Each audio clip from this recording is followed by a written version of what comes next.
Crimson Desert is one of the most talked about games right now. Not because it's trying to copy the RPG formula everyone knows, because it actively pushes back against it. Today, we're going to unpack why this game feels so different, not in terms of hype or surface features, but in terms of what its systems demand from players, and why those demands clash with the way most RPGs have trained us to play. Most modern RPGs condition players to think in terms of builds, stat advantages, and predictable progression loops. Crimson Desert's latest combat and progression footage makes something very clear. It's not primarily about perfect builds or min-max setups, it's about player expression and real-time decision-making. So what does that actually mean in practice? Instead of hitting a difficulty wall and thinking, hey, I need better gear, Crimson Desert asks, how are you approaching this encounter right now? This is a shift from gear-solving difficulty to agency-shaping outcomes. Unlike many RPGs where combat devolves into optimized rotations or math-driven DPS comparisons, Crimson Desert's combat looks messier but a lot more flexible. Weapons aren't locked into rigid roles, and fights seem to reward improvisation rather than repetition. For example, you might switch weapons mid-fight seamlessly, use environmental features to your advantage, or react to enemy behavior instead of just repeating a scripted optimal loop. That doesn't make the game chaotic, it makes the player the decisive variable, rather than your item levels. This emphasis on player decision-making carries over into the progression systems as well.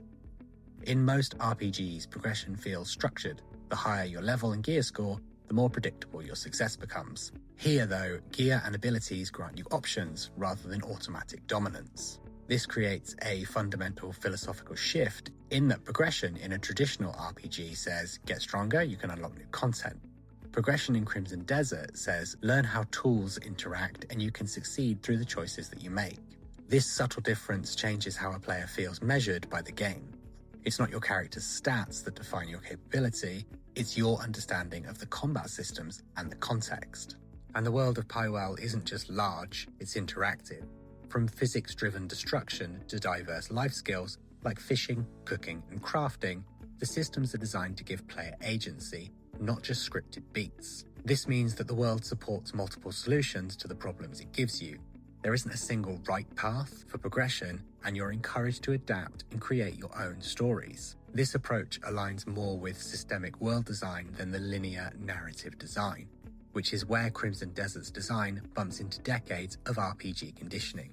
Most players are going to come from games where a higher level equals security, gear progression solves challenges, and difficulty just feels like a number. Crimson Desert will instead emphasize tactical choice, situational leverage, and player adaptability. This clash isn't going to make the game bad, it's going to make it feel foreign to some expectations. Inevitably, the frustration some players will express isn't just a dislike, it's a simple mismatch between habit and design requirement. The critical takeaway here is that Crimson Desert won't be asking how powerful your character is, it's going to be asking how skilled you are. That's a very different design question than most typical RPGs give you. Understanding this shift in design philosophy helps explain both the game's intent and why it feels like such a departure from familiar RPG ground. Crimson Desert doesn't reject RPG mechanics, it recontextualizes them. Do you think RPGs should reward preparation in builds or execution in mastery? And where do you think Crimson Desert is going to sit on that line when it releases? Thanks as ever for watching, and I will see you guys again soon.